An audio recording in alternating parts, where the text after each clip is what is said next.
Ladies and gentlemen, boys and girls, it's time to nerd fight! Step into the ring, it's time to brawl. Nerd fights, baby, we're geeking for all. Marvel, DC, Trek, and more. Pop culture battles, settle the score. Nerd fights, let's get loud. Nerd fights, yeah, for the geeky crowd. Nerd fights, hey, it's time to throw down. Bring your fandom, it's the hottest showdown. Who's got the takes? Who's got the heat? Mr. Know-It-All and Salty can't be beat. That means only one thing. It's time to fight.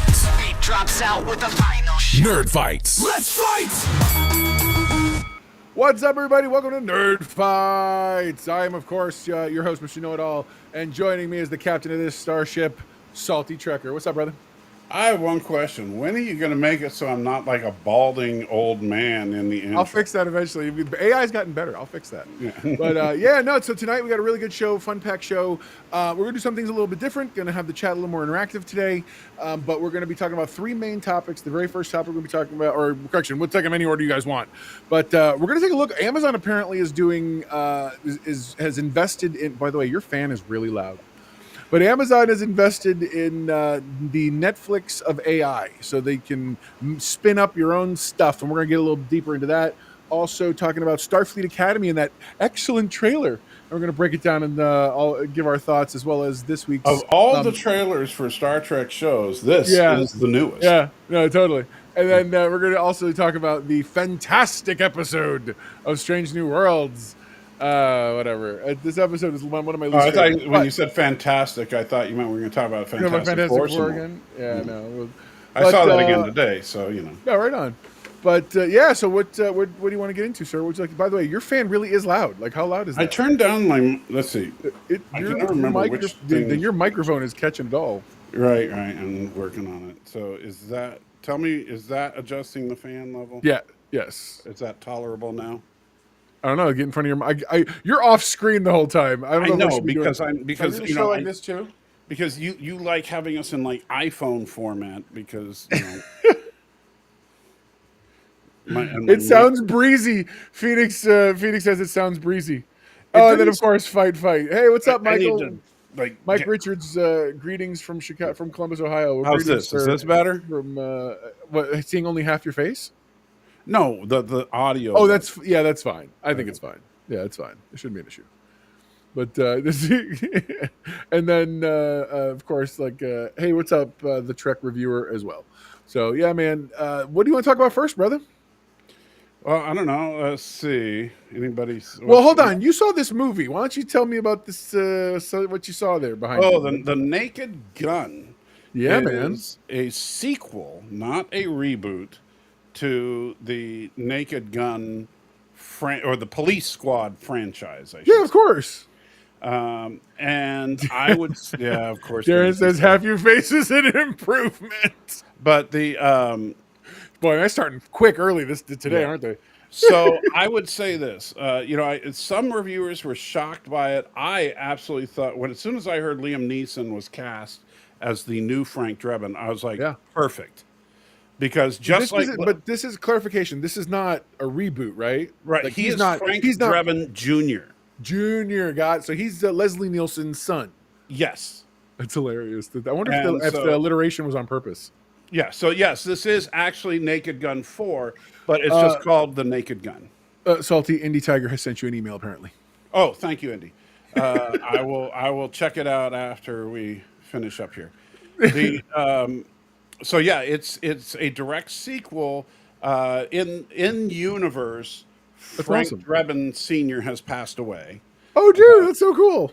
And so, seriously, like they're going that deep. Like they're going that deep. I think we saw that in the trailer, didn't we? When they're all where he's all the cops looking at his dad's picture, and everybody's dad is dead. He's like, and so everybody, see me or whatever.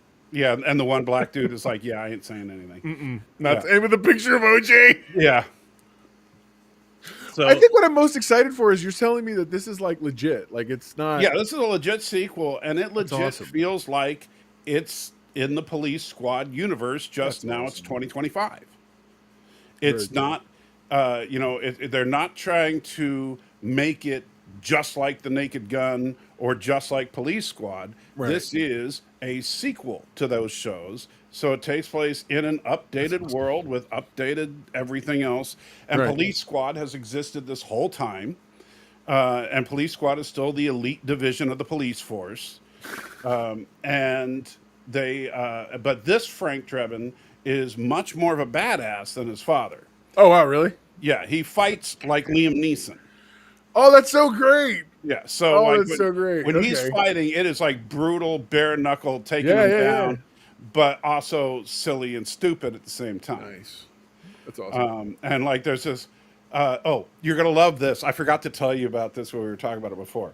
So, this is a MacGuffin-driven movie where the bad guy has a, huh? Aren't they all MacGuffin driven? Well, a lot of them are, but I'm just saying that there's I the gotcha. bad guy has a device, and this is stolen right from Kingsman. Has a device that will make people go crazy and kill each other. Basically. Okay, fair. All right. And and his plan is to get this device broadcast all around the world, and whoever survives the initial onslaught is strong enough to continue humanity. Phoenix said it's crazy, just crazy. We're living in the timeline where Qui-Gon Jinn is dating Pamela Anderson in real life. Yeah. By the way, I just found that out because Salty told me, and that is that he told me that they were in the movie together. I found out they were dating separate from even knowing she was in the movie. Right. And cool. I didn't know that until you told me that they were a couple. I didn't know that. And Which by the I'm way, like, and it's amazing to me. I feel like they're two kindred spirits I would have never seen coming together. but this is the best part of the MacGuffin. So the device itself, it has an acronym. I can't remember what all the words are, but the acronym, and so it has the acronym followed by device, and the acronym spells out PLOT. That's what I'm talking about. So you may as it well is call a- it the rabbit's foot from Mission Impossible. It's Yeah, just this is the a literal PLOT. plot device. See, And- that's the kind of higher thinking like comedy that I want. Yes. And so they're trying to prevent the plot device from, doing its thing. And along the way, they spoof That's so great. various movies that along the way, like there are scenes that it's like, oh, I know that scene, but it's and they Hey, don't Benny. they don't say it outright. You just recognize it based on the editing style, the shooting style. Like there's a scene from John Wick. There's a scene from Dark Knight. There's a scene from all sorts of different movies that Yeah. are just peppered in there. So like Darren says, I find it pretty cool that Liam Neeson's the kind of actor who will let himself be portrayed in a humorous light. Reminds me of when Roger Moore was in Cannonball Run. Well, That's and true. I remember that. Honestly, it's very much because a lot of people aren't old enough to remember. It's exactly what Leslie Nielsen did when Airplane came out. That's right. Leslie Right. Nielsen was a very serious actor up until Airplane. And he played the By the straight way, man too. Lloyd if you remember. Bridges, very Yes. serious, was in Airplane. And just like that, you'll recognize a few faces, and some of them you're used to seeing in serious movies, That's awesome. and here they're just not. And in fact, do you remember who the main bad guy is from the first Naked Gun film? Because we rewatched it. No, who's that guy? Ricardo Montalban. Oh my God, that's all awesome. I forgot that. You're right. So He said, Darren says, yes, Leslie Nielsen spiritually was the first Captain he was, Kirk. because he was Forbidden Planet. That's great. That was That's a awesome. So Oh my God, I yeah, love it. Leslie I love it Nielsen so was much. a serious actor, and then suddenly did this zany comedy, and everybody loved it, and he just made a second career out of doing zany comedies, and it looks like basically Liam Neeson is following in his footsteps because he plays this so straight. That's what makes it funny, because awesome. he's always like, "Well, I'm Detective Frank Drebin." Or I'm sorry, what is it? I'm Sergeant Frank Drebin, Detective Lieutenant, Police Squad. And that's how he says it. That's awesome. Very serious. Yes. In his pseudo American accent, which still Yes. has like undertones of Yeah, his you hear natural that little native bit of accent. Irish every now and then. Yeah, that's great. But yeah, he is absolutely perfect in the role. I can't complain about because it's a zany comedy. Sure, this is the first time I actually liked Pamela Anderson in a role. And did you know that she What's had all wrong her, with you? She was in what you call Forever, and also I loved her in Barbed Wire. what Barbed Wire is such great B movie schlock. I love it. call it forever? That helps. Baywatch, and Oh yeah, took yeah. it Baywatch seriously. total garbage to me. So Well, okay, but the thing is, she took it she always played it serious. She never ever played it like it was whatever was crazy. So that's pretty awesome. If he ever lampoons Darkman, though, I'm out of here. That movie should not be mocked. you should have. I love that, dude. I love Darkman. I love the fact I love Darkman, and I love the fact that Sam Raimi had him turn into Bruce Campbell at the end. Like the face he made up because he could make his face up was Bruce Campbell's at the very, very. So when he walks away, Bruce Campbell's the one who walks into the sunset. Few people catch that. There are some very subtle jokes in there which you don't expect anything subtle in a movie. But the funny thing is that the subtle jokes are about incredibly vulgar things. This is true, by the way, Phoenix Gun. It actually, I saw that movie. It was I have not seen the last show. I was shocked. I was shocked how good it was. But as an example, early on in the film, you know how classic detective movies, you always have a narration going, and of Frank course. Drebin did that all the time in Police Squad and the other movies. Yeah, man. So when he first sees Pamela Anderson, he's like, "Yeah, she's got that kind of body that you just want to see naked," but then he's like, "Yeah, and she's got the kind of butt that just makes you crave the browns." And I was like, "Oh, whoa, that's kind of what is happening here?" But here's the fun. So then you find out later that his wife was dead, right? And he tells that to Pamela Anderson's character, and so he said, I haven't, because he was straightening out his place real quick when she came over. He said, "I'm sorry, I haven't cleaned up much since my wife died." And she goes, "Oh, how did she pass?" "Oh, really good. 60, 70 yards easy. She threw like a bullet. She was ready to go pro, but then she died." So much. We're going to see this. No, Mrs. No One on License. We talked about it. We're going to go see it probably tomorrow afternoon or tomorrow evening. And then it's like, then he goes, "Yeah, she was all ready to go." What'd she say? She sounds like, oh gosh, I'm trying to remember. She said that she sounds like she was a real something, and that something happened to be the name of a football team. I can't remember. Phoenix says, "Frank, stop staring at her like she's your mother," which is a line from the original movie. Yeah. But I'm like, let's go. You guys are so crazy. Man, I'm trying to remember.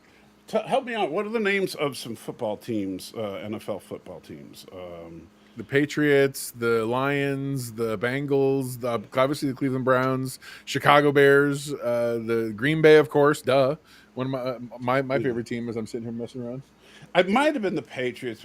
But he said something about her, and she's like, "Oh, she sounds like a real patriot." And he goes, "Well, it could have been, or maybe in the 49ers, or any team really, except the Browns." Darren says, "I love that half-assed noir dialogue." Yeah, no, for real. It's part of this, dude. The fact that they're taking it so earnestly, and so when you and I talked, we talked about how my problem with movies like the Scary Movie franchise is they didn't understand why things like, and I know you don't like it, but like Spaceballs worked, or Blazing Saddles worked, or those kind of things. They don't, or the Naked Gun movies. They didn't understand why they were. Or Galaxy Quest is a good example.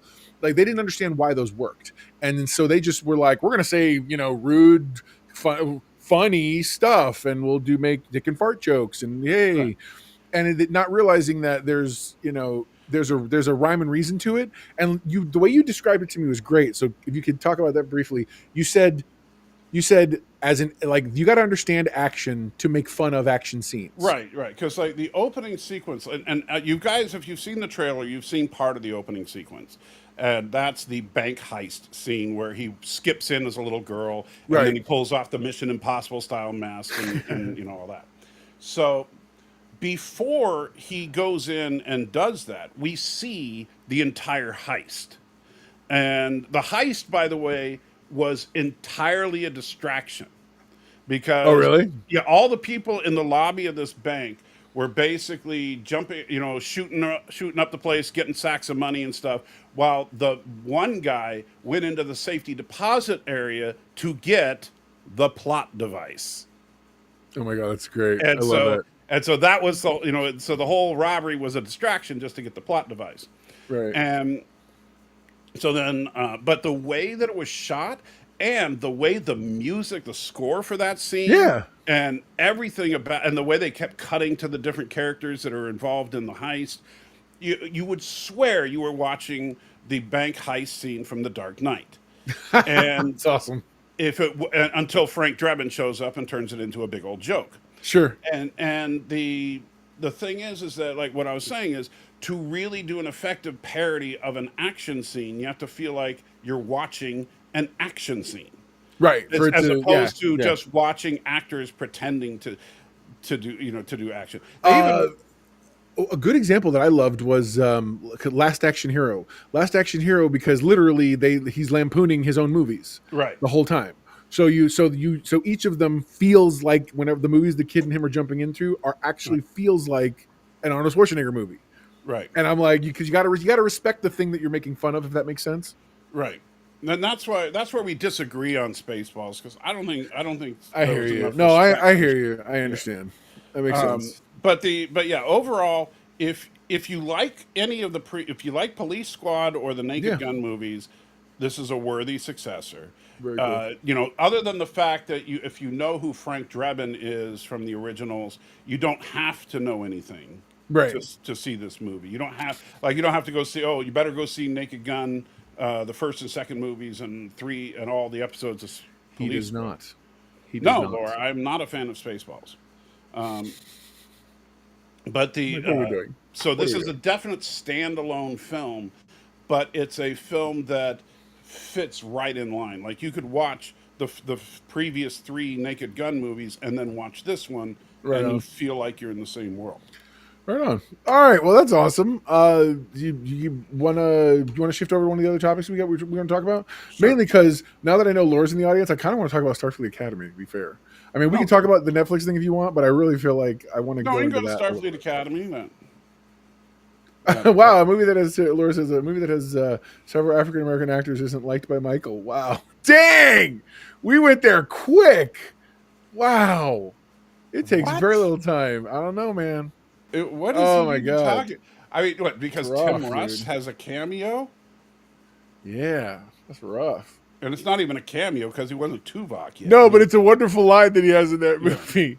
All right, so I assume. And by the way, Laura, let me say this: one of my my top 3 Mel Brooks movies are High Anxiety, Young Frankenstein, and Blazing Saddles. So those I think are absolute classics. I really like Men in Tights as well, but Spaceballs just didn't work for me. All right, so real quick because he's right. Laura says, "Dude, that video made so many people mad." The Starfleet Academy one, yeah, it really did. I don't know that it didn't make me. What did you think, Salt? I'm not going to play it. We're not going to show it, but I'm going to go. I got the pictures. I got the publicity stills up, so we can look through them. But what did you think when you saw the trailer? First impression. First impression is if I wasn't doing things like Nerd Fights, I would not watch the show. That's fair. Nothing about it grabbed me. We can get deeper. My first impression at first blush was, why is everyone so pretty? Like, why does this feel like a weird Trek? And we've all been using it as an example, Trek 90210. No, you used that as my example was this 32nd Century Jump Street. I mean, who the heck is... So apparently Klingons smolder now. I'm a Klingon. Yeah, I'm on a horse. Klingons have a smolder, and I thought that was awesome. Yeah. And then, let's see, there's this gal who, again, looks like she could be on Love Island. Species Dar Shah? Yeah, who knows? And then here's the only human male that I think in the particular cast, Caleb Murr or whatever. He's a human character. And then there's this Backstreet Boy who is a Species Canonian? Yeah, they're just, whatever. What are these? I mean, because they're just people. They don't look like aliens. Yeah. So why are they saying they're human? because that seems to be. I didn't realize it. Apparently, that's a big complaint about the current run of stuff. Is that they have a lot of weird. They're trying to do Star Warsy type names. Right. So yeah, but don't just make all the aliens look like people. Just make them people. So Lore says, to be fair, TOS, they put women in scantily clad clothing. The pretty thing has always been a thing. No. I'm not talking about that kind of pretty, sir. What I'm talking about is these all look like models. These look like CW, GQ. You see them on the cover of a magazine, current present day models. I don't mean the aesthetic of having beautiful people on TV and things like that. These have a particular look. We now currently associate that in our culture with the CW. Where you can't possibly have a person who looks realistic. Everyone has to be, sculpted and well manicured and groomed. The Klingon has a cut. Hang on, let me go back here for a second. Dude's got a literal. He's got a literal. Look at that. That is a cut. That is a stylized cut goatee, and I've never ever seen a Klingon with edges that tight. If I had the AI skills, I would take that character and make a Klingon language version of the Old Spice commercials with him. Oh, that would be the greatest. Oh my God. Gavin Blackburn says the Discovery era was a failure. I don't know why they're being they're basing this timeline. Okay, so timeline. Let me cut that off. Where Starfleet suffered lots of damage and needed to rebuild. Here's the problem and this is something that almost all of us have done at some point. So I'm not saying I'm not guilty of this, but it's something we got to be careful of. Just because you don't like Discovery doesn't mean Discovery was a failure. Because if Discovery was a complete and utter failure, then this show wouldn't exist. So I assume he's okay. So to confirm, the actors didn't largely look like models? Question mark. The female aliens, especially. Okay, not in this sense. I know where you're going with that, and I appreciate what you're saying, but I think that everybody has always looked like a normal person. It just happens that we have now created a more manicured look in today's culture. So everybody nowadays has a much more, like I said, chiseled, defined. The Klingon literally has edges like you'd get at a barbershop today. Yeah. Okay, I don't know if Klingons are ever cared to look ugly and dirty. I don't think ugly and dirty, but that's all. I don't know. Oh my God, yeah, the Trek reviewer, 32nd Century Saved by the Bell. Yeah, I'll go with that. This young girl, 32nd Century Jump Street. That's where I went. Apparently, she's another alien species as well because human is. Yeah, what's with these alien species that are all just people? Here they are at their high school set. He says, Lore says, so I'm on the fence on the Discovery did good these days. Paramount's darn near bankruptcy. Okay, listen. Here's my thoughts. The first 2 seasons of Discovery were a mess. This is where I fall on the whole thing. I think it started to try to understand what it wanted to be, season 3. And then 4, it really kind of kicked into gear. I didn't come in as in fully understanding it until 4. I resented the thing from the beginning. And then one day it just clicked.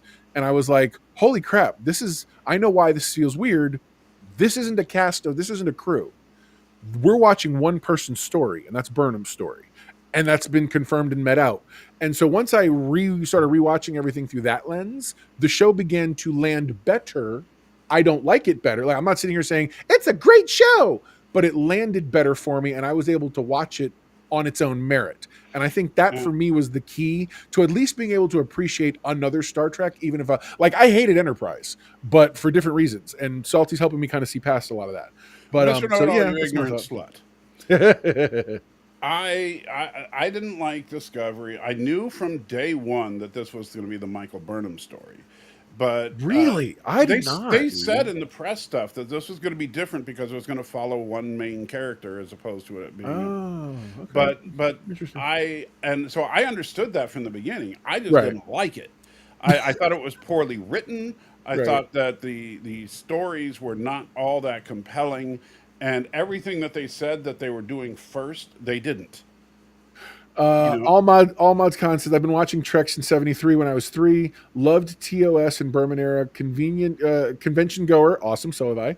I'm a lifetime fan, but Academy has 0 reasons for me to watch it. If you've lost OG fan, that's pretty bad. Yeah, no. And so that's my thing too. Well, and Laura actually said it really well in his video. He did a video talking about this, and he said he goes toward the end. He goes, "Hang on, I'm by the way, I don't like what I'm seeing, but it's not for the reasons the vapid reasons other people are giving. Right, like people making a big deal out of a female Jem'Hadar. Oh, wait a minute, I got to bring her up. I love her." Yeah. Because not that I love her character, I think that's weird as hell. But they made a pretty Jem'Hadar. Look at that. So, well, I guess pretty for a Jem'Hadar. Yeah, no, right. Yeah. But okay, so we have people were freaking out about this, and my take on it is it's 900 years later. And that was my feeling too. My feeling was like, while we know that during the war, let's go looking at Deep Space Nine.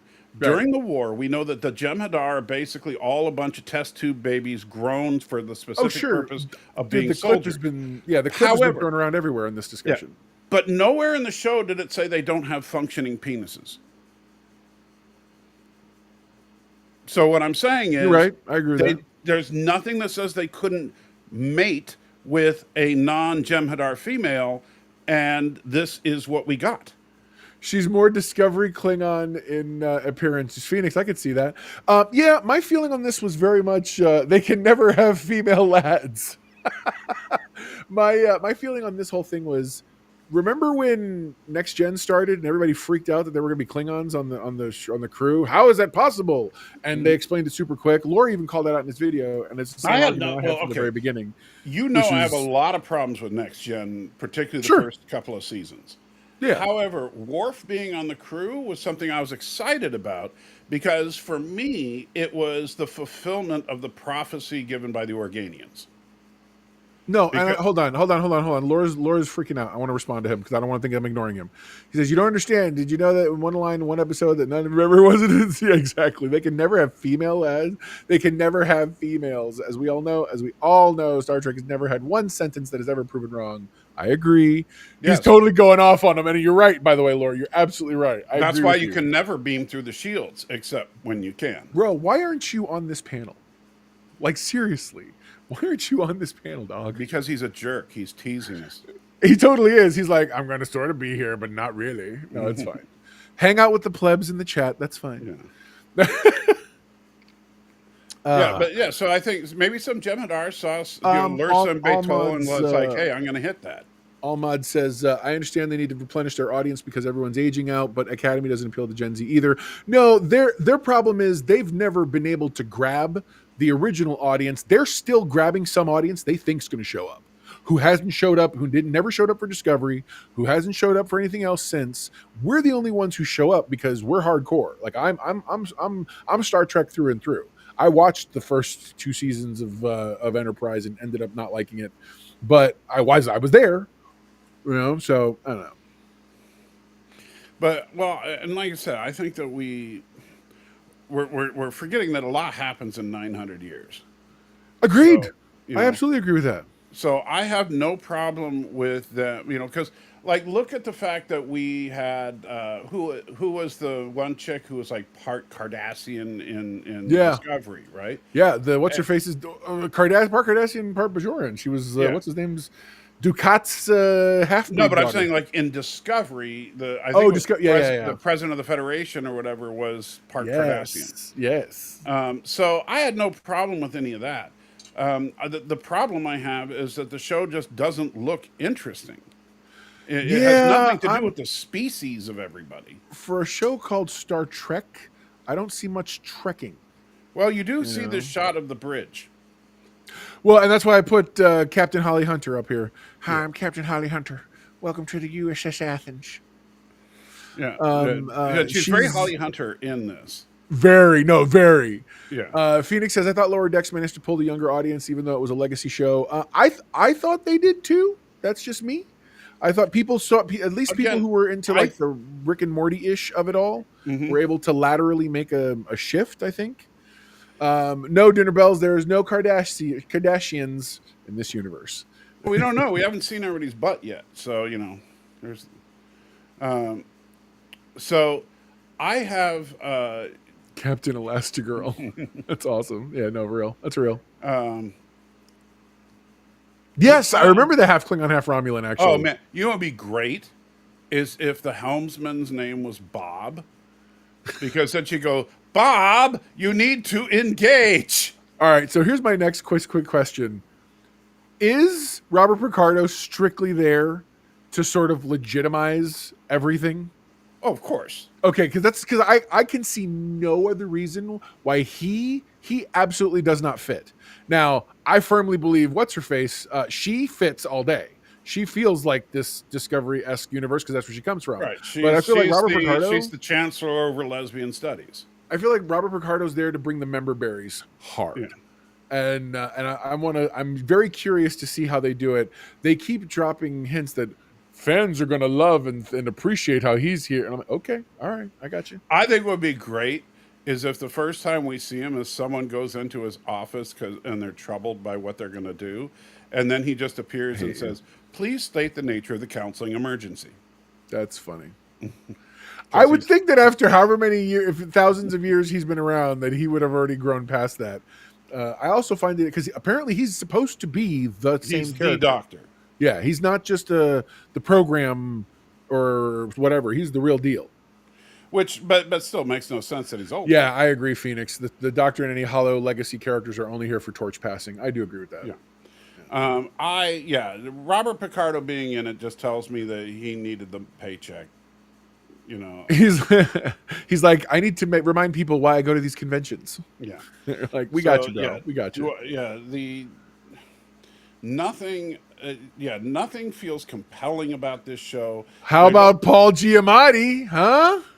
As whatever the heck that is. Yeah, what was the weird metatextual whistling? What was that about? Yeah, I don't know, but I'm trying to figure out what he is. He looks like a demon Vulcan. Yeah, it's weird. It's weird. Laura says they'll do to him what they did with Picard. I grew old to look like my fellow peers. Yeah, I could see that. Yeah, but you know what? That's just what are they going to do when? Or he's like I stab. Or you could easily now.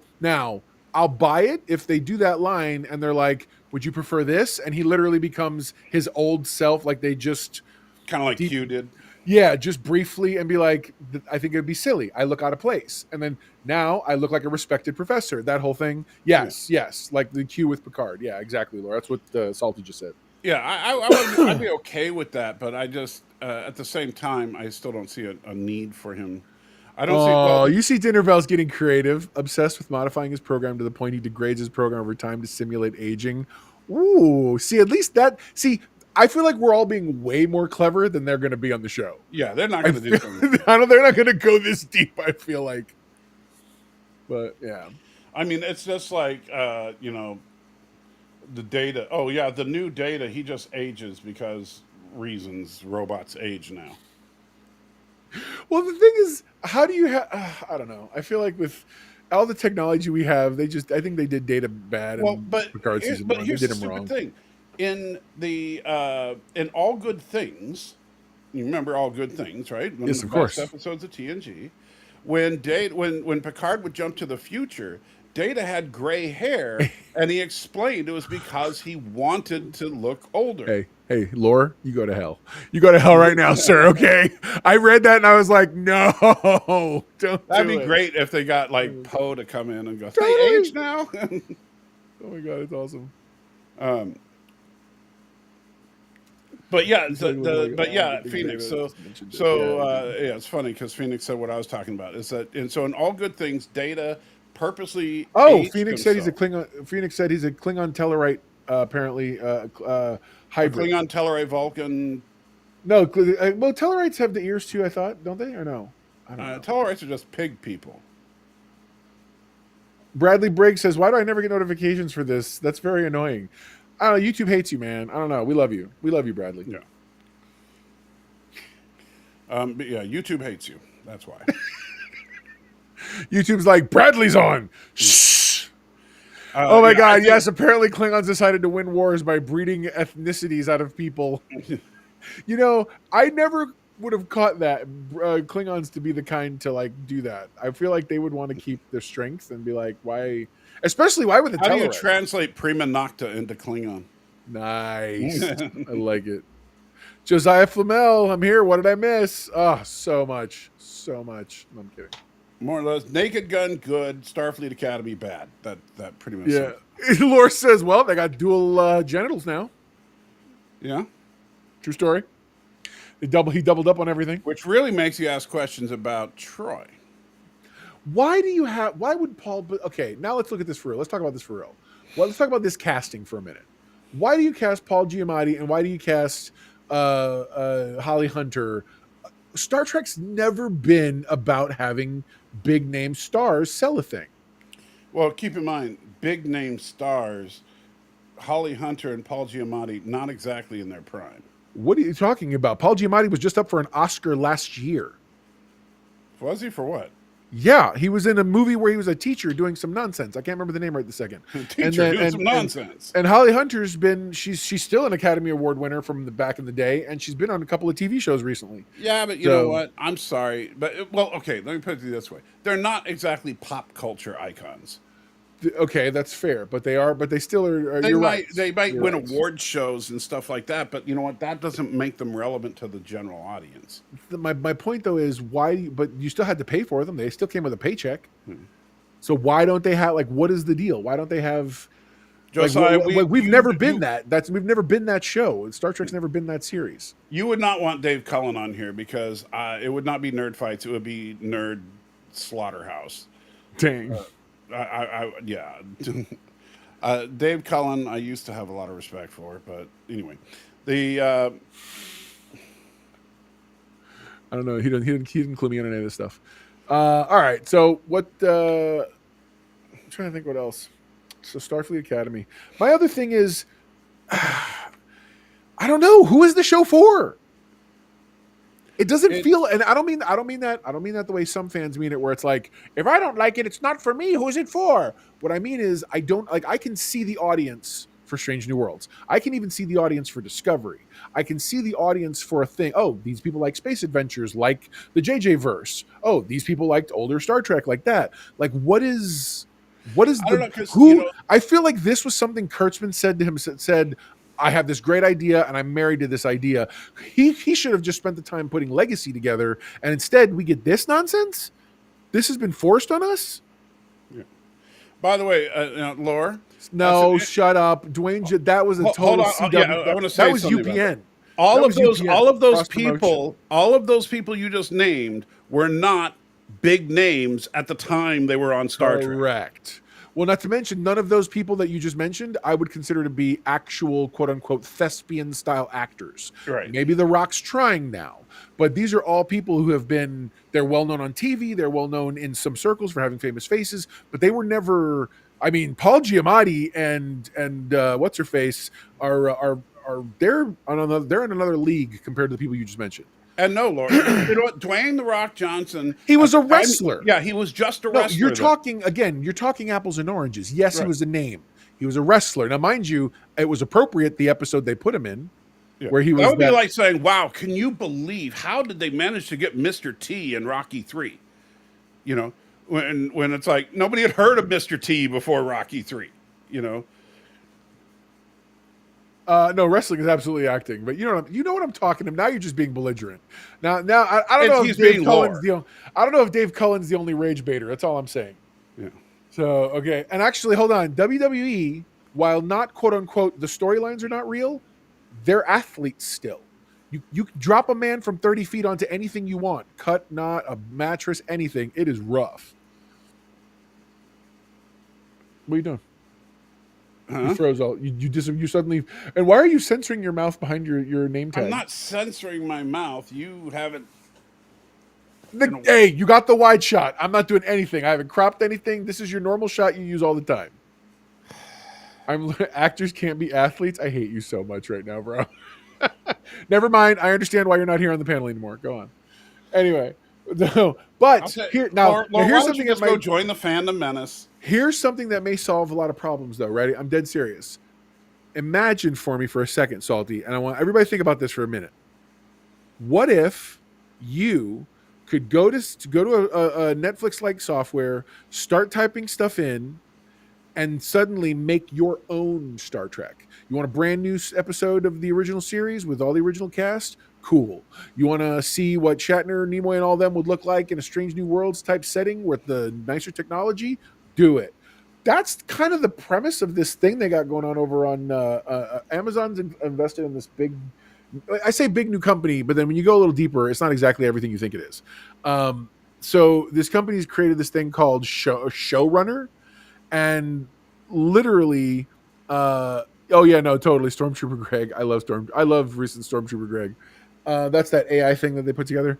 But the thing is, these are not. These are designed to be interactive. They're not designed to be what I would have thought, which is, but it's the precursor to that, I believe. So you can actually make these things and put your scenes together. A little pricey. It's like the price tag's like $20 for. Well, let me ask you. So for if you make something on this site, can you then put it on your YouTube channel, or is yes, yes. No, you're allowed. You're allowed to do it. They get credit for it and stuff like that. Like it's but do they get the monetization from it, or do you get to keep that? That I haven't gotten that deep into all the specifics of it. The thing's just starting off. My whole thing is like, I don't know, man. People are like freaking out. I'm like, this sounds like a great opportunity. Like, I'd love to see more episodes of Doctor Who that had Matt Smith versus anybody else that has come since. You know, it's like, why not have fun with that? Man, again, imagine being able to do your own Star Trek. I'm not sold on this because really, no, because number one, you're going to have a bunch of people. I mean, think about the internet for a second. Hold on, Phoenix Gundam just said what you said to me when we talked about this offline. Sounds more like an opportunity to steal show ideas without having to pay anyone. Yeah. That is what that was my first gut shot. Was it's like, oh, okay, so if you make something clever, they're going to say that's a good idea, let's do that, and then they'll just make that into an actual thing. Or probably just have some stupid stipend built into the thing to pay you. Like, okay, great, here's $1,000. They're not going to pay you for it. I'm sure. You think a flat something? I guarantee you that in the terms and conditions it says that anything you do is their property. Yeah, well, because you're already using their IP. Right. So, thanks, Thomas. Salty's own Trek probably would stink. Laura says, okay, so I don't think they should do shows that already exist. That said, I do think AI making stuff is just the next step. Look at what Adobe did to film industry, radio did to the written word. Oh, absolutely. Hands down. I agree with that. I'm not saying AI is 100% bad or anything, but yeah, I don't. No, of course he's not. Have you guys seen his channel recently? Go to Salty Plus. You'll see what he's been up to with AI. But anyway, so my point though is that like if you start making it so that you can legit make new AI versions of classic shows. Sure. People are going to start doing stuff that like, okay, so how long is it going to be before Shatner and Spock are a gay couple? How long is it going to be? No, you put guardrails up, man. You don't do that kind of stuff. Well, but then you put guardrails up, and all of a sudden everything is super vanilla. You can't, like, they make it so that you can't have anybody die in your story. You know. Links to Lord, Salty. it's Salty Plus, PLUS. Put at Salty Plus, and you'll find it. Okay, Phoenix, that's actually not. He says AI is only good. Okay, concept art generator. I've actually seen quite a few. I'm actually debating starting to review some of the AI movies that are coming out. There's been a twist. Mind you, they're not very good, but they're worth reviewing. I think because they actually tell a story, cohesive or not. So, I've never heard of an AI trying to copy itself when they told them they were turning it on. Yeah, there was a test. There was a test that was done. It didn't try to copy itself. What it tried to do was it tried to create like a sub conversation or category. It was doing something hinky behind the scenes. That's all. How did I not know about this channel? Laura says because you don't pay attention to us. Right. Hold on. Pot says, hold on, Salty. Spock needs to sleep with the women before the men, and there's a lot of women. And apparently, according to this week's episode, Spock's working his way through the crew. Yeah, he's on number 3 now. Bro. Third season, third chick. We can get into that. You want to get into that? All right, yeah, let's get off of this crap. That's disturbing to me. Hold on. Something scary. Large Ring Mile has its own language now. You can have an AI talk to each other that humans can't understand. Yeah, that's true. I think we've all seen that bit. It's absolutely I don't think that's disturbing at all because, I like, read John Lennox's book on the subject, 2084. Right. It's really a good read, and he talks about the fact that AI is intelligent, but it is not clever, and that's all the difference. So I don't know, man. If what Phoenix is describing earlier, there was that situation, or not? That's one. There was a situation, or Thomas rather. Thomas was talking about it. yeah, you show me where I don't believe in synthetic consciousness. I don't. It's fair. That's fair. All right. So you want to get into it, man? Can you control this, or do I need to? No, it's on you. Oh, can I? I can't make you able to do it. Well, you could, but I'm lazy and I'm Fair enough. Don't sweat it. Don't sweat it. You're good. Say no more. All right. So, hey, what's up, guys? Thank you. Hey, Josiah. Laura All right. Load So versus Mr. Know-It-All. Okay, now look, I've met both of them face to face. Mr. Know-It-All would crush Laura Reloaded like an egg. So, I look small on camera. yeah. This man is a giant, a literal giant. Laura wants to know if you watched the Enigma Machine movie, Salty. Yes, I have. You talking about the one with Benedict Cumberbatch? Wow. That was wonderful. It was wonderfully articulate. It was great. Yeah. All right. This week's episode. Oh my God. Okay. So let me pick on one thing. Episode. Common complaint. I've been hearing it over and over and over. Yes. And you even hinted on it about the whole thing that they had a holodeck on the TOS Enterprise. If they had a fully realized holodeck, like right. it's not even like it's. So somebody pointed out the animated version of from the show, right. The animated series. And by the way, they used that name in. I know episode. He said the recreation room, which I thought was the rec room is what it was called. Yeah. So I went and found it. I found the episode. Yes. So yes, they did use that in the animated series. So there's that. And there's also yes, Eric, you did. Contrary to what you were talking about, as far as you're right in your breakdown of TNG holodeck technology. That's a combination of transporter technology and then force fields and photons. Right. Yes. But though Scotty described this holodeck as just being force fields and photons. Right. That I understood. I did understand that. Yeah, so this is not the exact same technology. Now, that being said... When she walks out, though, it's literally... I mean, I guess I can see if I can just get there. Yeah, so I would say... Yeah, when she walks out and we see it, it's obviously it's just legit. a recreation of the TNG. Yeah, right Look there. At this. It's legit. I was like, well, hold on. That shot surprised me, that they just made it look exactly like the TNG holodeck. Okay, however, Laura says I don't mind a fully realized holodeck. It would be exist. I like that they put limitations on it. Only starbases can do it, and that this may be early concept to have basically a TNG holodeck. I get that. That's fine. I would say this would so them doing what they did, remember, drained everything the Enterprise could do. It did, yes. And which, by the way, was the only reason why they were investigating a star thing. The thing I hate worse is when we have, because that was the most contrived nonsense. The minute they were like, we're investigating a thing, I looked over Ms. Nora and I went, that's going to be, watch, they're going to lose power. And now they're stuck and they're going to be affected by this thing because it's such a stupid, otherwise you have no stakes because they've stopped actually exploring anything in space in this show. Yeah. And I know you said this in your discussion on it already, but this was just elementary Dear Data done in the TOS era. Although I will say this, I like this one better than elementary Dear Data. I do agree with that too. I think this was much more clever in the way they did it. Yeah, because having Spock be the antagonist, starting with this shot right here, I think Laura was right. Spock. I think Laura was right. They could have done the same thing at a starbase to test it. I agree. You could have literally had him at a starbase. You could have done anything else. You could have even, you know what I mean, and not even wasted half the. You could have done a bottle episode, which is kind of what they tried to be a little bit.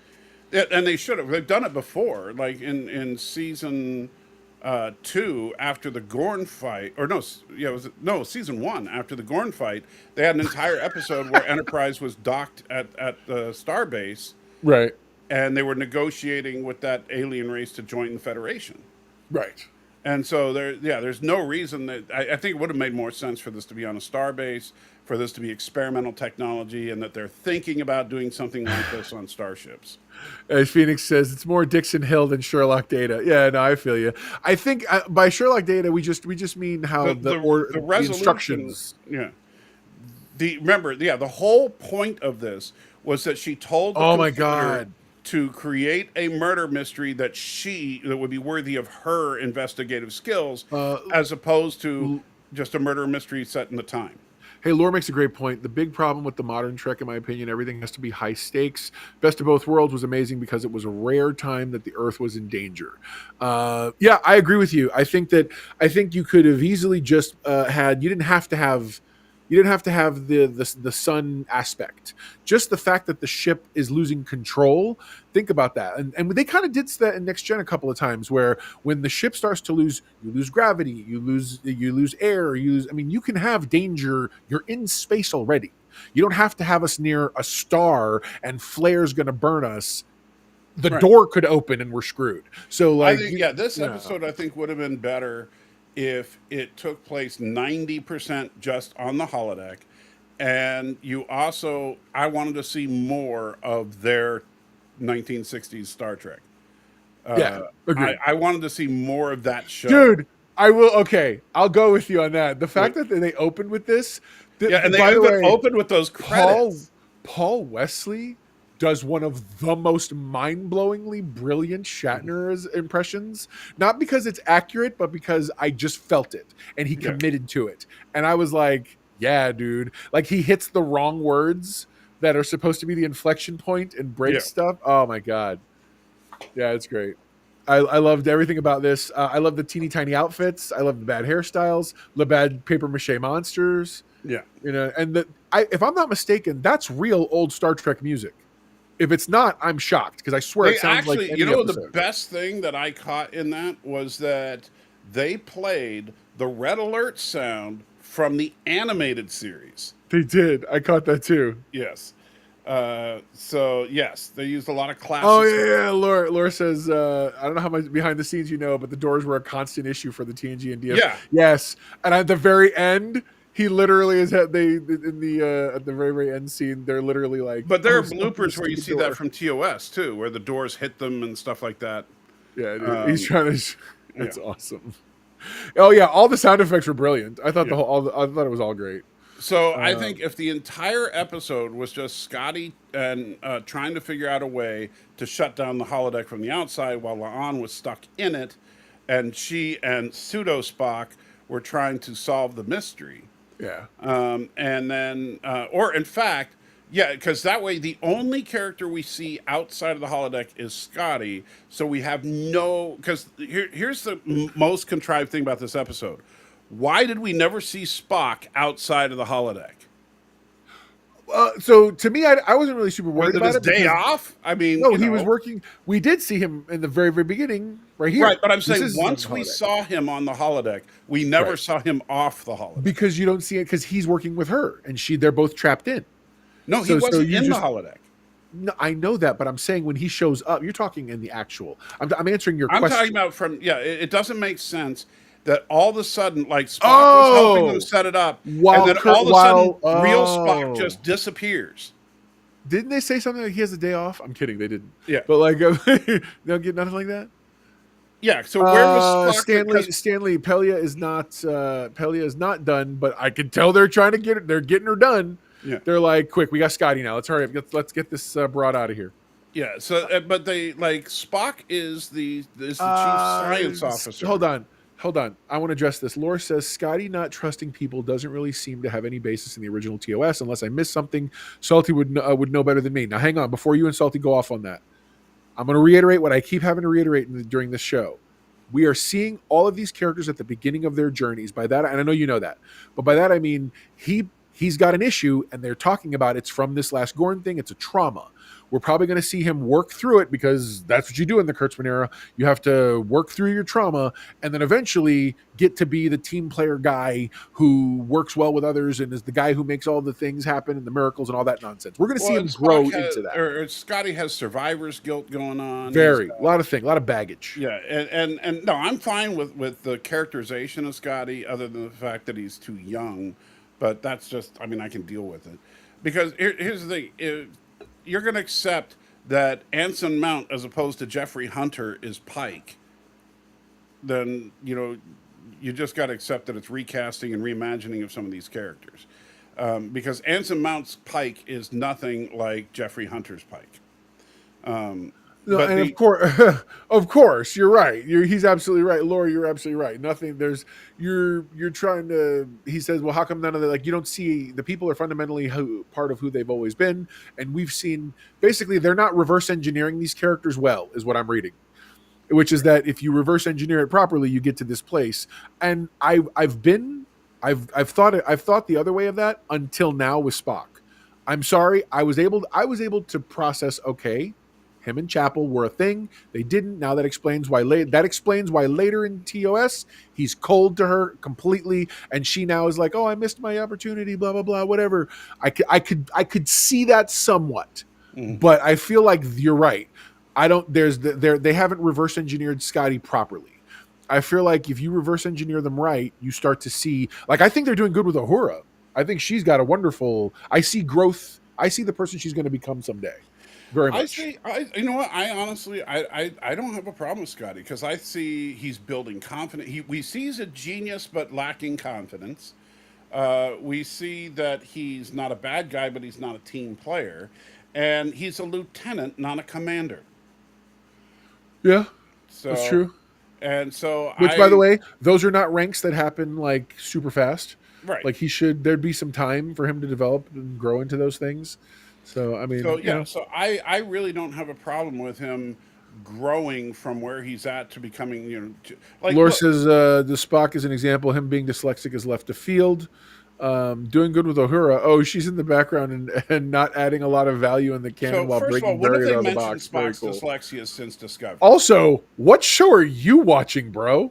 He goes, doing good with Uhura. She's in the background, not adding a lot. I don't know. She played an integral part of it. She was the actress. She helped decipher stuff with Scotty the same way she used to. You saw that relationship sort of beginning to grow. In previous episodes, she was they sang an entire song about how important she is. I don't know if I don't know. I feel like that's disingenuous, but hey, whatever. Your thoughts, Salty?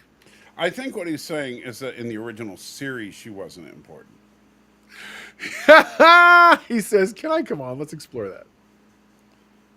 And so I think that So when he said exactly, I assume he's agreeing with me. Yes, of course. So that's true. But hold on. No, kids. Can we have a minute of context for the era? They did a lot with her. Oh, sure. Well, look, we know you guys. You can't sit here and keep playing the game. The modern day and past are not the same socio-geopolitically. Right. She was breaking all kinds of ground, being there and existing in that bridge, and very much. Okay, yes, they absolutely did. I'm sorry. Speaking as someone who, relatively speaking, should know, and I'm totally pulling the race card there. Trust me, I've actually had long conversations years ago with Nichelle Nichols because I volunteered at a convention to be her handler for half of a day at a Volcon back in 1994. Yeah, 1994, and I was because I've always been big. She was absolutely amazing, and she appreciated all those where things. You have a black woman as a technician anywhere from that. Not just a technician, the head of a department. Right. But she was still the head of communications. A technical role. I mean, right. As opposed to just being the black woman. Sure. No, I agree. And Phoenix, I do. Yeah, in the animated series, Uhura took command of the ship. Yeah, which I thought was awesome. I've only recently learned that myself. But yeah, I don't. I think that they were limited to what they could get away with because of censors and stuff like that. Sure. And they pushed the envelope as far as they could for the time. Right. I think here, I do think there's a little bit of overcompensation on Strange New Worlds. I think the cast is a little female heavy. A little, bro. I'm trying to be nice, okay? Pike looked at one point. I noticed it the first episode. Yeah, Pike's like the only man on the bridge. I mean, even the officer who replaced what's her face I'm like, woman replaced another one. I'm like, do they have a guy who works here? Are there any men who work in there? Well, and apparently, according to Star, I will agree with the Fandom Menace on one thing when it comes to Starfleet Academy. Where do white men at? I used to say, where do white women at? Where do white men at? Right. Where Guys, you where are my by the bros at? By the 32nd century, they don't exist anymore. So white men are just extinct. Dude, I'm down. No, totally. Yeah, no, I'm good. I'll message you. I'll message you, Laura. I will totally message you. You're good, and I'm down. I'm always down for talking with you, brother. You know that.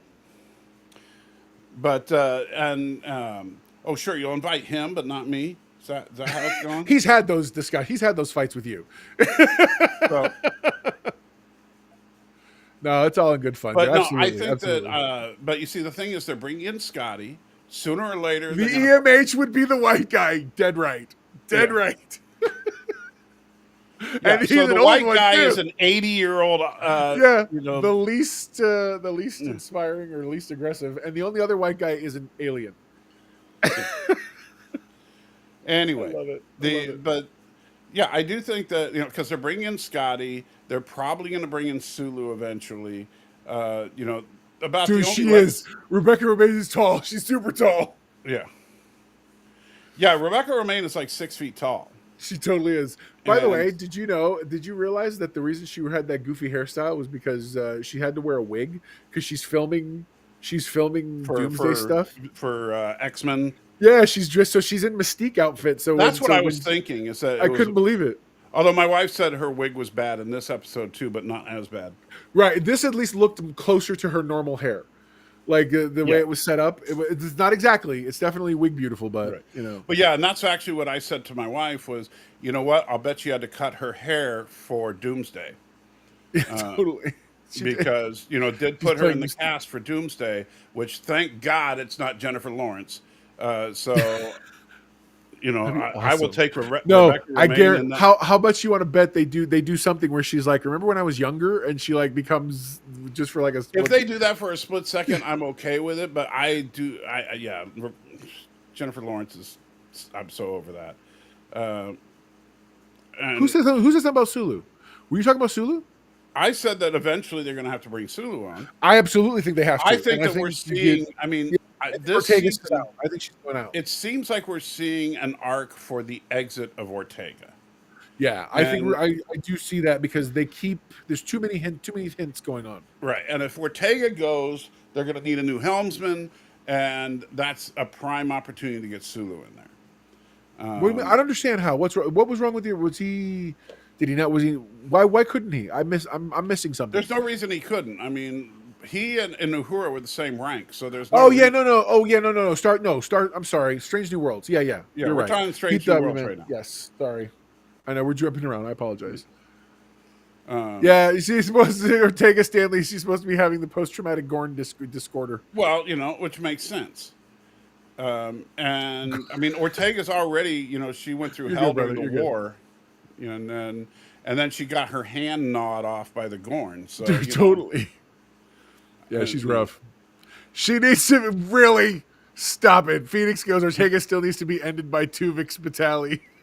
Yeah, that would be hilarious if she got. So I told Mrs. Know-It-All that. I said I have a feeling. I have a feeling. This is my prediction.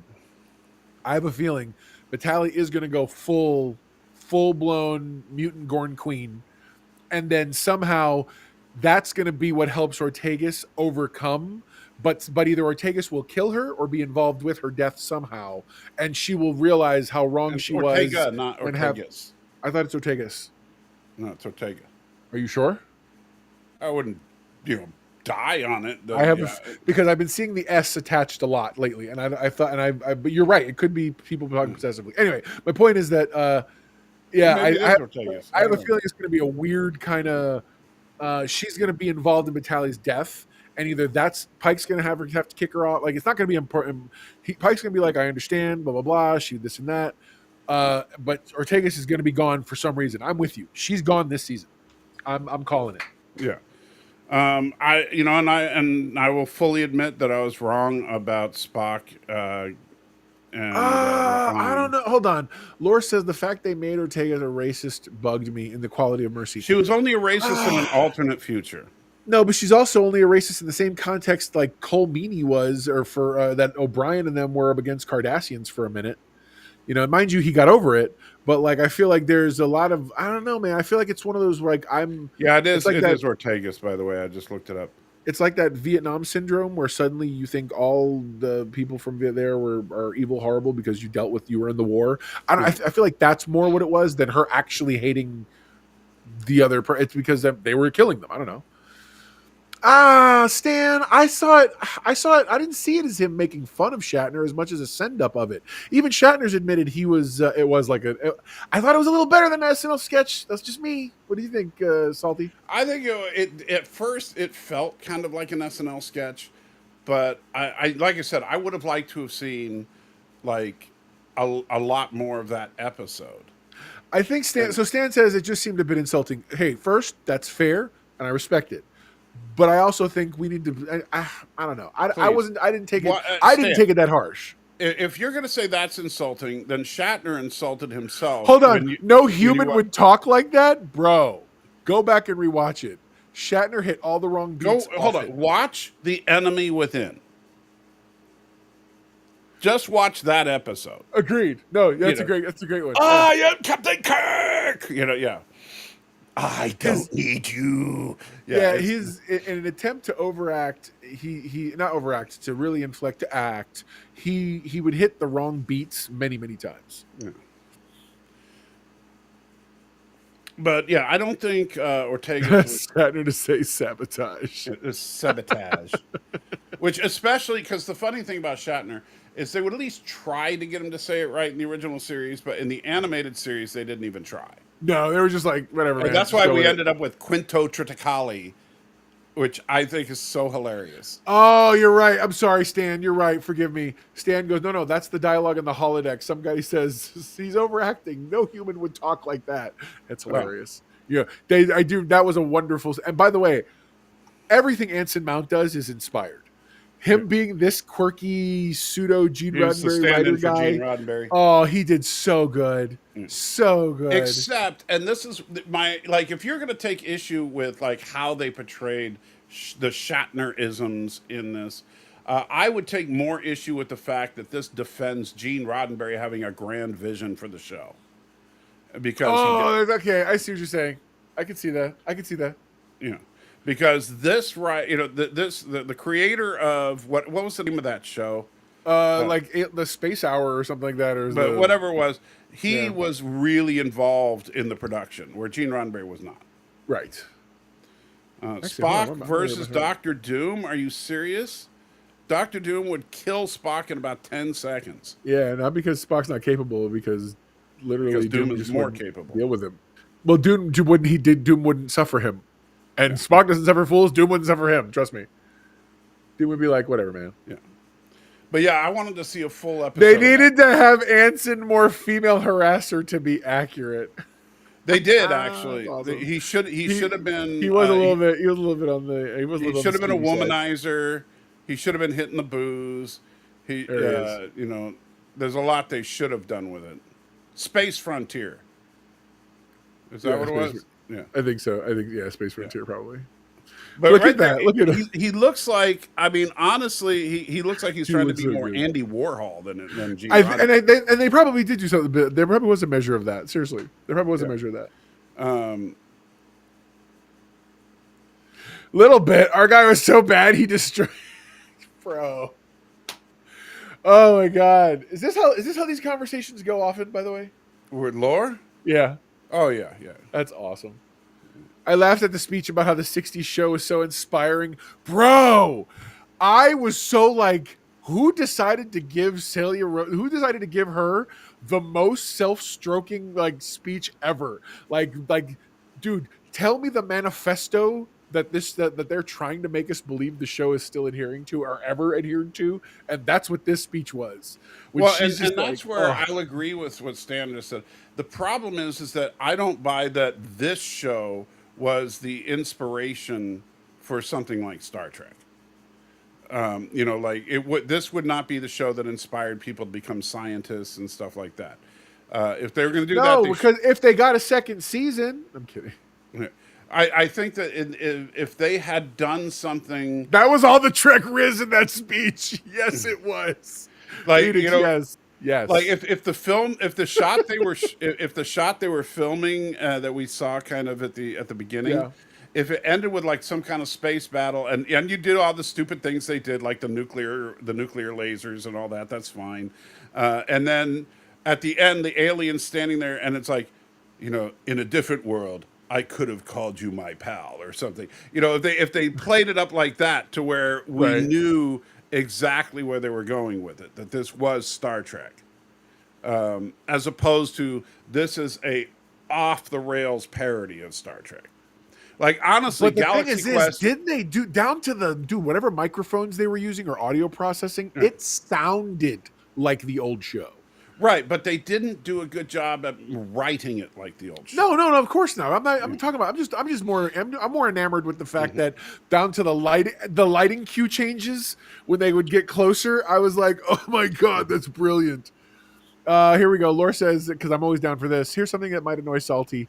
Honestly, I think TOS was a fun romp that set a basis for a good show, but was just a Western in space, fun TNG DS9 Voyager inspired. I could be wrong. I'll admit I was a TNG child, not a TOS one. By the way, I agree. I was a TNG child. And then I was brought back in with the movies at Star Trek 6 into all the history of the movie. And that's how I got into it later. Well, if we're going to oversimplify it, sure. And you know what? So Deep Space Nine. If you're a simpleton, Laura, then sure. No. I mean, seriously, that's what Deep Space Nine was, just a space war show. But the thing is, I'm okay with that. I know, but I'm just saying that's what he's reducing it to. Oh yes, all the sound effects were correct. Even some of the extra ones Salty pointed out was like the red alert from the animated series and stuff. Yeah, I love the fact that they did this. I just wish they had done the writing of the classic show better. It wasn't. It was about the. It was like a. Honestly, I feel like they filmed that piece to be shown as a thing, and then they were like, we put like effort into this. Let's smack this at the beginning of the episode. Like, make this our cold open, because this took time. We did a good job on this, and I want to show people this. My favorite part of it was the credits. Oh, I know. And I thought it was one, and they actually were the actors and stuff, which I was really happy about.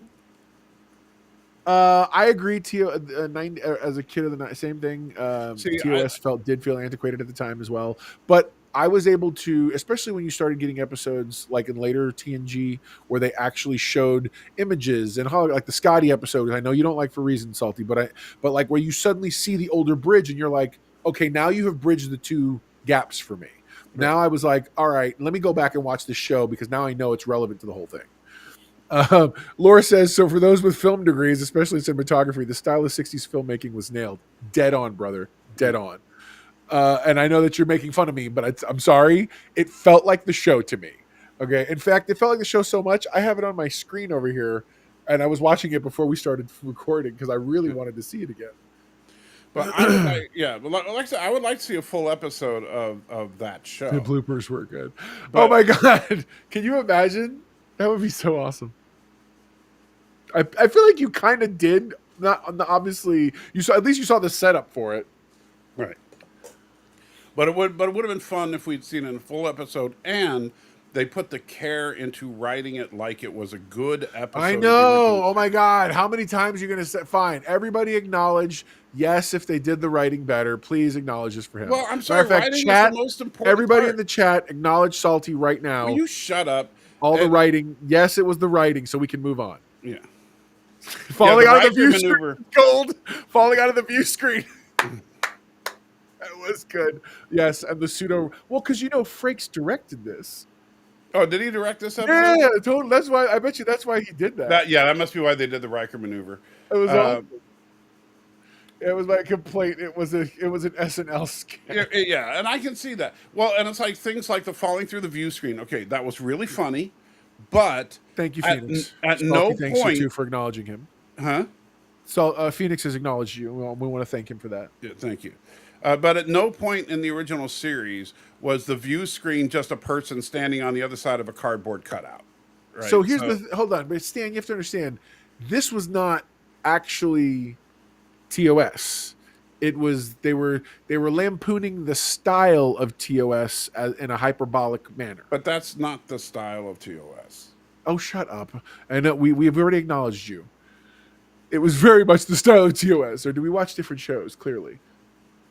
No, you just didn't pay attention. Oh, is that right? Yeah. Is that right? You show me the episode where there's just you know what that was? That was Mystery Science Theater 3000, because that's exactly what they did with their view screen. The writing of the modern Trek show about TOS was bad. Unironically likes TOS writing. Yeah, I know. It's terrible. And they were obviously suggesting it was a comedy version of TOS. Yes, no, agreed. I do agree. It was the whole thing was, again, it was supposed to be a computer program generated. By the way, like, Laura, I don't at least believe that TOS had writers. Oh no! At least TOS had science fiction writers. Yes. This show, these shows. Somebody pointed it out in my comment section. This show had writers. These shows they just bring in writers. Well, I mean, they have staff. They have right. a writing. But a lot of them are like, oh, I write rom-coms, I write this, and all of our stuff will make it whatever. Like there's a lot of writers in the room who aren't from science fiction. Oh yeah, you can tell. They're like wrote Gilmore Girls and stuff. Right. So, right.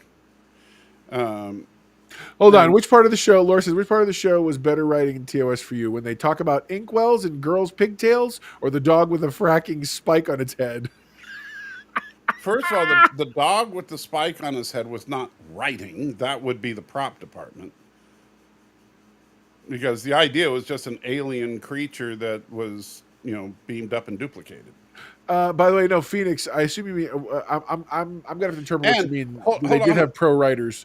They did back in the day. They hired published science fiction writers. Right. Robert Bloch wrote a couple of episodes. Yeah, I mean, it was Larry real, Niven quote unquote, people episode. who knew the genre. Yeah. That's where they went to get their content from. Whereas now, these are people who are writing for Hollywood. Yeah. So, Laura, that same episode that you're lampooning because they took a dog and put a horn, antlers, and whatever on it, antenna. That looks silly, but at the same time, and by the way, Shatner's overacting in that episode is legendary, but it's also a really interesting examination of what makes a great person great. I would like to say this line appropriately. Look, Salty, I have a degree in film, bud. If you have questions, let me know. Okay, Robert. And then Nicholas Meyer did like Robert Meyer No, totally. I feel like he's masquerading as Lore Reloaded. No, you trying to put me down. Say, oh, I have a degree. So what? No, him. That's him. I'm reading Laura's line. Oh, okay. Laura's comment says, "Look, Salty, I have a degree in film, bud. If you have questions, let me know." That was him, not me. You know what? Just because you have a degree in something doesn't mean you're smart. That's awesome. Oh God, Harlan Ellison never got over the Guardian of Forever episode. I'm sorry, I have to agree with that. I know Harlan Ellison wrote because he wrote it very differently. Because Dr. McCoy was selling drugs out of sickbay in his version. But have you read they've done a comic book based on the original unedited script? No, I haven't seen it. You're dead right. Yeah. I had no clue half that was real, and mind you, they wanted a much bigger setup for who the Guardian was. Like it was going to be the funny massive. Thing is, it's not, if you look at some of the stuff that McCoy does through the original series, it wouldn't be that hard to imagine that he's selling drugs out of sickbay. So. No, I totally agree with that. Laura says, I think people not writing a genre before doesn't necessarily make them bad. Them trying to write CW young adult in space does, though. Okay, my counter to that is simply this. While I agree at its core, being a writer is a writer, and I've had that argument because I wrote a comedy pilot and I never wrote comedy before. And so trust me, I understand. But I do believe having experience in the thing will ultimately make you not come across fraudulently or like it's put on. And I agree with you, by the way. The CW thing also, I agree with you. But here's the problem with that as well, is that you're right in that trying to write CW young adult in space sucks. But guess what these people have experience with? Writing CW type shows. Yeah. And that's why that's what we get sometimes. That's why Discovery was so bad. Okay, let me ask you this, Noel. Did you like Undiscovered Country? Okay, so I'm going to say on its face, so let me get my full answer out before you respond. Oh, here we go. Yes, I did, because it was the first Star Trek movie I had ever seen. I was literally introduced to Star Trek through Undiscovered Country. I went to the movies. There was this or I went to the mall. There were these people in costumes at a bookstore. They invited me and my family out to go see the movie because they were their local Star Trek fan club, Starfleet International. And so I'd never seen. They had videos of the movies on there, and I was enamored. And I went. I saw Undiscovered Country. I did not understand the context. I did not understand the lore, but I liked what I saw enough to go to the club, to get into TNG, and to eventually backlog it and buy all the movies and the shows and watch it and catch them all. So it was my gateway, if that helps. But yeah. That's my long answer. Was he trying to say that you shouldn't like Undiscovered? I don't know. I don't know. I don't know what the setup was, but I'm just answering the question honestly. Yeah, I'm trying to figure out what the point. I kind of dig what Undiscovered Country did. Oh, okay. Nicholas Meyer, not a Trek fan before it was written. He is the Anson Mount of directors. Fair. However, here's the difference. But this is with Nicholas Meyer and Harv Bennett. They didn't know anything about Trek before Star Trek II. That being said, guess what they did? They sat down and watched the entire original series to understand what Trek was about before they made Star Trek II. Laura, that's fair, by the way, and I totally concede that point. You know, and what one of the complaints that people have had about a lot of them, huh? Erevik, he's a member of the largest chapter of Starfleet International. Very cool, bro. But the one of the complaints that people commonly throw at some of the modern Trek is that it doesn't seem like the writers know anything about Trek because they write things that are just inherently stupid. Aside from knowing like who the character contextually, I don't know that you need to know. Well, but granted, Star Trek at this point, there's a lot of lore to know. However, if you're going to do a show like, for example, Discovery. So if you're prepping to be on the writing team for Discovery, I would say watching TOS and watching Enterprise would be required viewing since this show takes place in between them. And yeah, I would almost argue watching the last few seasons of Enterprise because it's because you're coming out of the one thing and supposedly wanting to go into another thing. Right. Hence why they had the blue outfits and everything. Right. You want it to feel like a bridge between Enterprise and TOS. And by the way, they could have done it pretty effective because the uniforms looked exactly that. Yep, they did. They really did.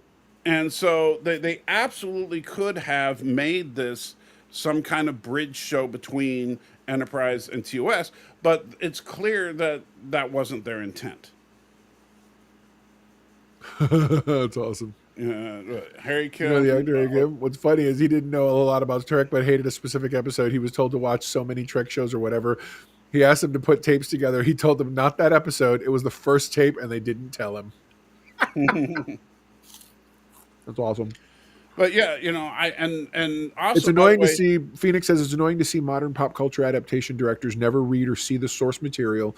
It's like someone making a Shakespeare film without reading a single play. Fair. I see that. I see that. I get that. Yeah. So like, if you're going to like make a Fantastic Four movie, right? And you don't know anything about the Fantastic Four. Do you need to watch the Tim Story movies or Four Stick? Absolutely not. But you should read some comic books. And Trust me. He should have watched the Tim Story movie because they basically made that movie again. Well, no, I think that they made it better. Absolutely. But the whole. But if you look at if you were just to look at an outline. Reading issues like Fantastic Four 50 and stuff like that when the pivotal Galactus issues. Dinner Bell's coming in with the sick burn. Yeah. You're damn right, and that was the problem with the show. Yeah, but if you don't know the source material at all, that's a problem. Right. You don't have to be a fan, and in fact, I've argued in the past. I don't want a fan making the show. I want a professional making the show, but a professional would understand the material he's working with. I would argue that Christopher Nolan in the Batman movies is a great example. He wasn't a fan of the genre. He saw it. No, he saw it as a challenge. He was not a fan of the genre. He was like, to him, the challenge was, how do I interpret this effectively so that it is both faithful to the spirit of what this is, but also as genuine as it can be if it really existed. And I appreciated that perspective. I did. I'm not I'm not trying to sit here and convince you or anyone else. I'm just saying that's one of the reasons why I was like, okay, I can see that. So Christopher Nolan's the most overrated director. I know we're not having that discussion because you're just weird. And this holodeck story didn't feel at all like fan fiction. Are you kidding me? I felt like I totally could went to improv fanfic and looked it up. Well, like I said, this was just a recreation of elementary Dear Data, and and honestly, a better one than the original. I just wish they had given a little more care to the Star Trek parody that they did, and I know, Salty, how I'm it just was saying, written. But I think the behind the scenes stuff overall worked. They could have, if they really wanted to do a galaxy quest here, which is what I think they should have done. Because by the way, that to me was the weird thing, that they did this show in a show. That I felt like was an extra layer of that this is these are young writers who have to try to think that they have to make things bigger than they are. And I'm like, bro, you don't need to make this Inception. Literally, the hologram program could have just been the other pseudo show thing. Mystery. Yeah, could have just been the pseudo show thing or the murder mystery. But doing the show in a show, it got real convoluted fast. Right. And I will also agree the ending was rather abrupt. It was just Spock saying, "Congratulations, you've solved the riddle." Do you guys Game understand? Over. No, but do you understand what happened?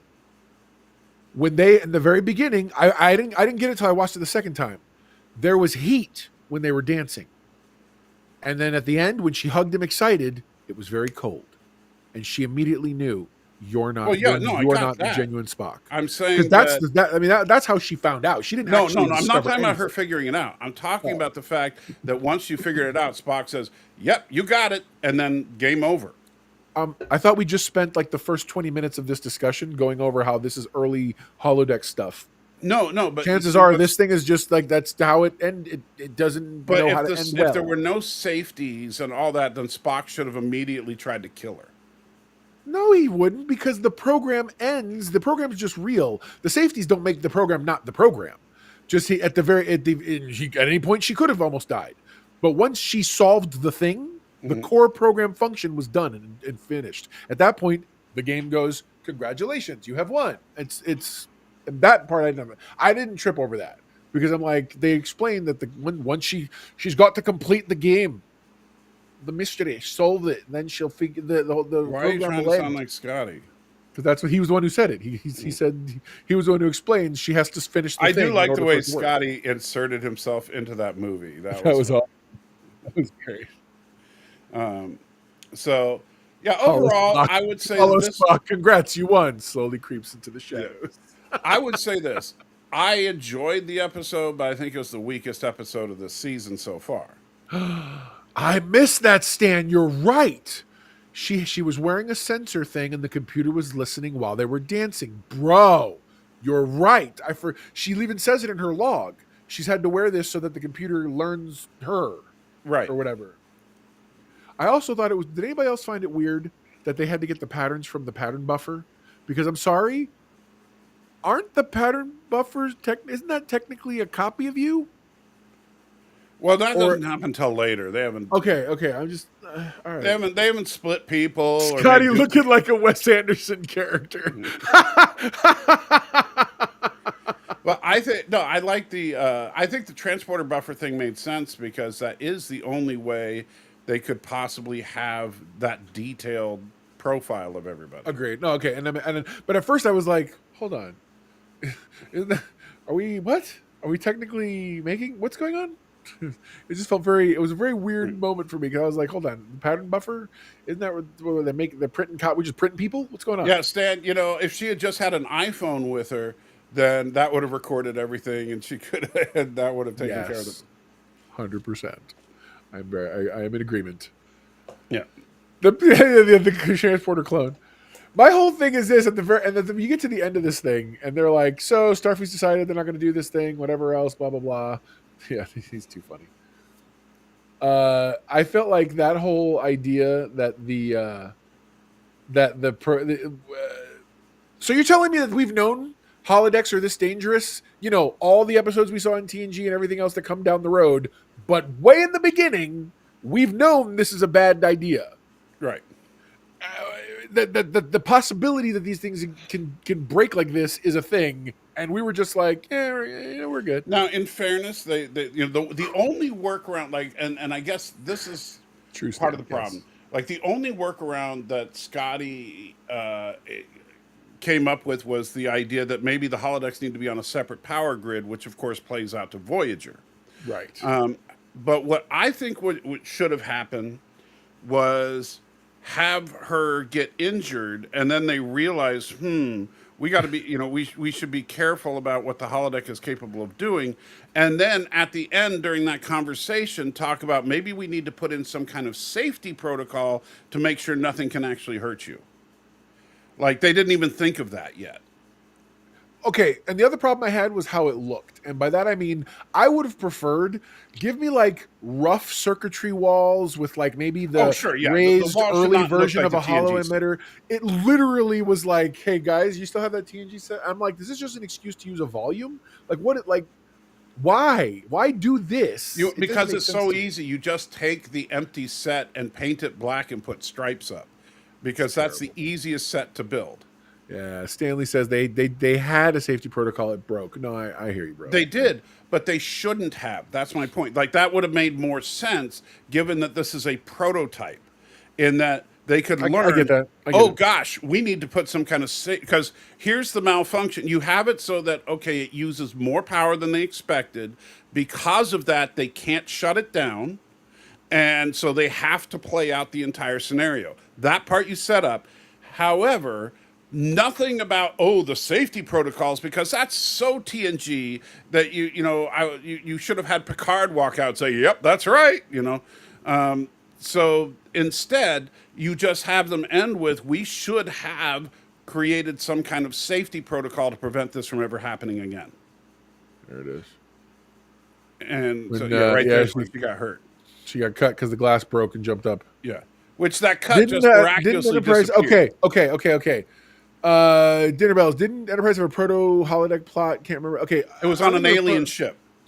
But they also Also, though, you find in the very first Encounter at Farpoint, Data does flat out say this this is the first ship to have, because of its nature of its size, of its crew, having families, that the holodeck. Rewatch that scene. It's not the first ship to have a holodeck. It's just that Riker said that it looks much more real,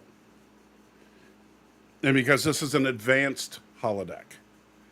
Hold on, Lori. The safety protocols failed. Cut scene to Picard watching a monitor. He just looks into the screen and then back. It's never referenced by the main crew. I love you so much. That's awesome. The proto holodeck was an alien made. That's right. Yeah.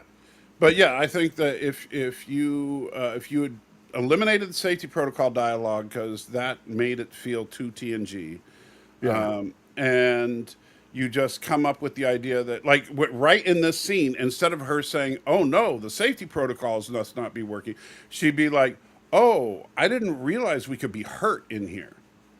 Yeah, I get you. And then have Spock, since he's right there with her, and he's still fooling her into thinking he's real Spock. He would say, "Well, it would make sense, since force fields shaped like a sharp object could cut you just as easily as a sharp object.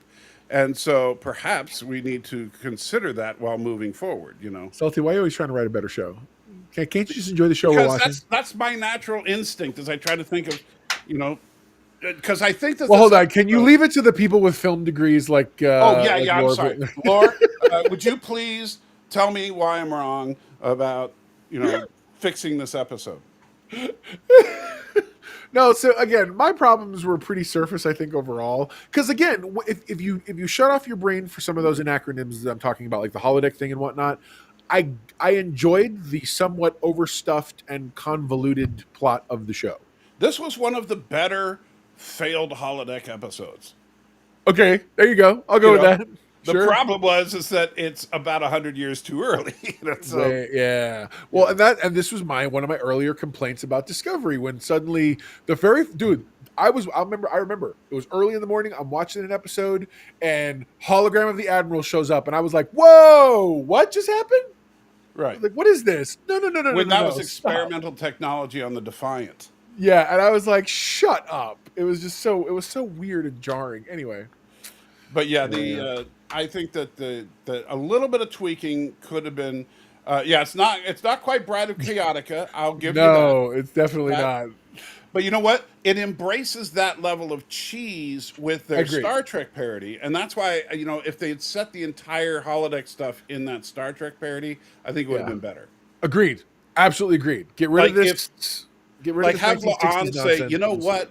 I remember, when they had this show that inspired so many people.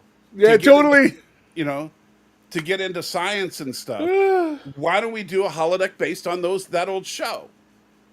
Yeah, that's the way to go. No, I would have loved that. That would have been, and that's actually what I expected. Then they would have had to build a bunch of sets, not just a bridge. Come on. I mean, literally, they could have a bunch of white rooms that you throw lights on and some decorations.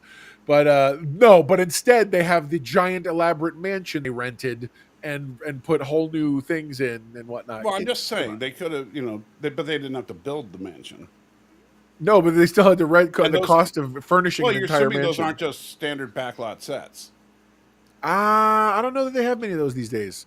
Standing ones, and that used to be a big thing. Right now, Hollywood's a ghost town. I don't know if they do or not. You know what's really funny is that here I'll pick on TOS a little bit, is that there's like 5 different TOS episodes where they run down the same alley. Yes, in New York City.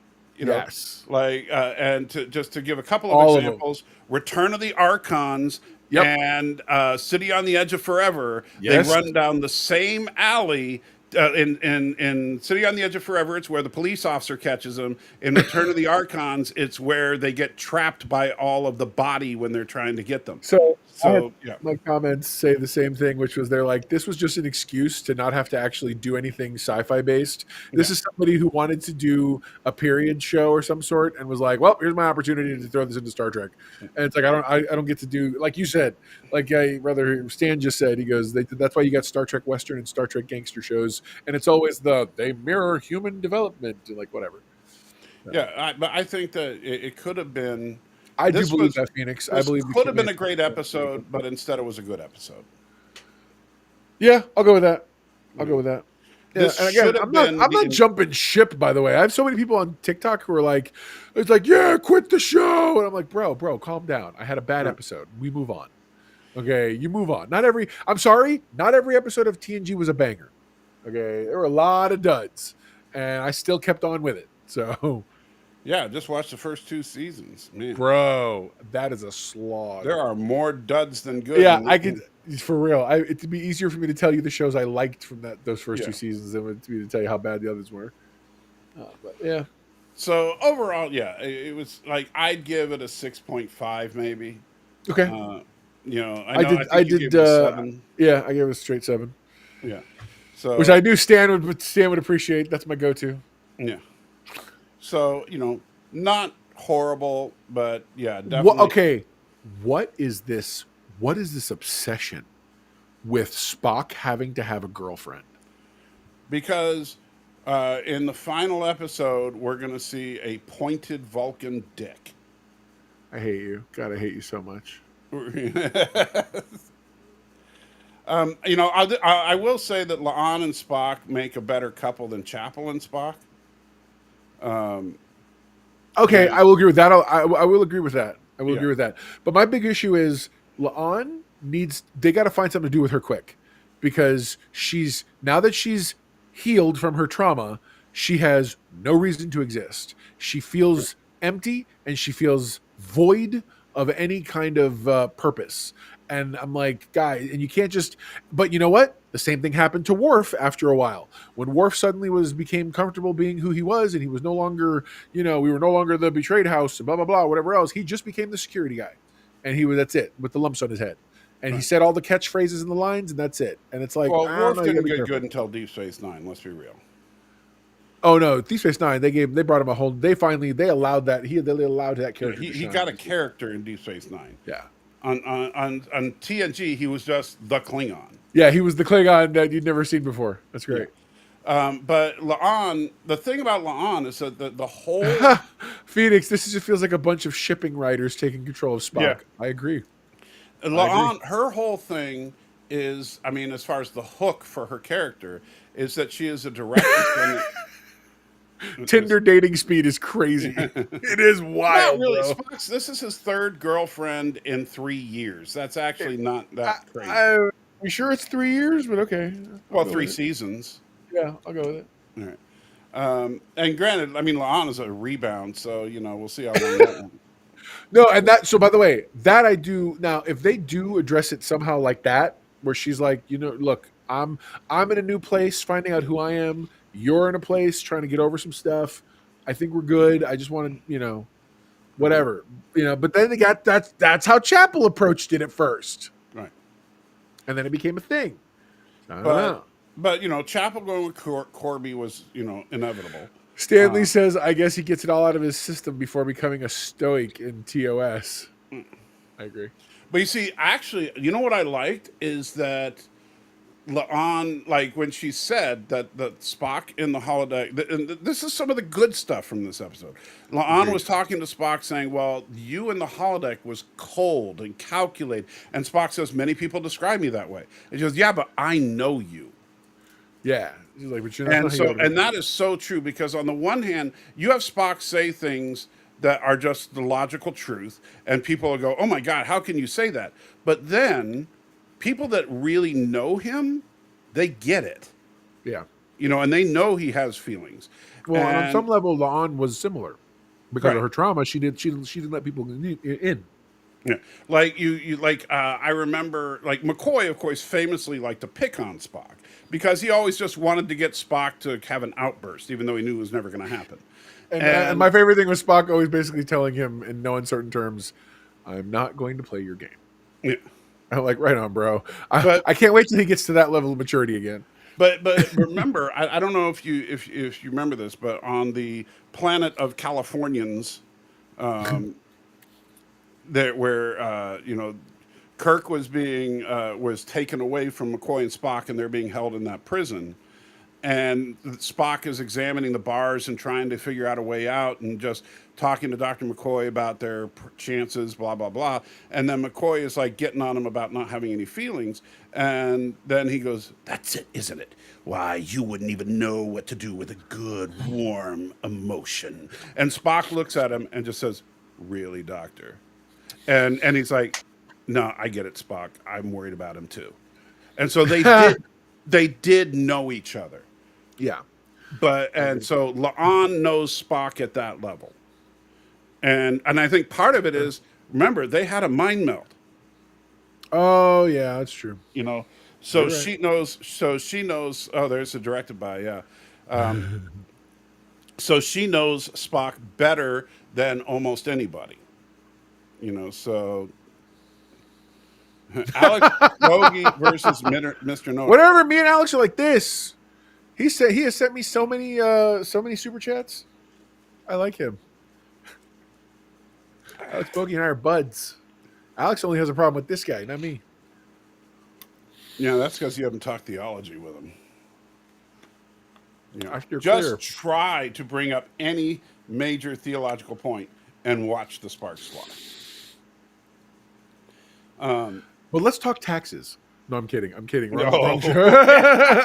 Yes, absolutely. You know, I love it. Just quote him, "Render unto Caesar," and, that's right. And watch the sparks fly. But yeah, right, the lighting. Oh, dude, it's perfect. It's beautiful. Yeah. And the fact that when it got all serious, the lighting shifted and changed, and I was like, "That's awesome." Except that, unlike the original series, it changed like on them. Yeah, you know? yeah. Like the original series didn't go that far, but you know. No. Let's discuss Orthodox Christians. How about we not for right now? For real. You know what's so funny is I do a Star Trek show with you, and everybody wants to bring up theological stuff. I do a Christian show on my other channel, and everybody wants to mention Star Trek. Was Chapel the alien? I don't think she was. Oh, and I don't know. I'm not 100% sure who the alien was. I don't know if it was a regular cast member or a guest. I would assume it's a regular cast member. But no, yeah, overall, good, not great. So, do we have anything else we need to discuss? That's really it, man. I think. Well, I mean, I think we should possibly go into the. I know. What did we cover? We covered Starfleet Academy. We covered. We covered everything. I know. You sure? I don't know, man. Yeah.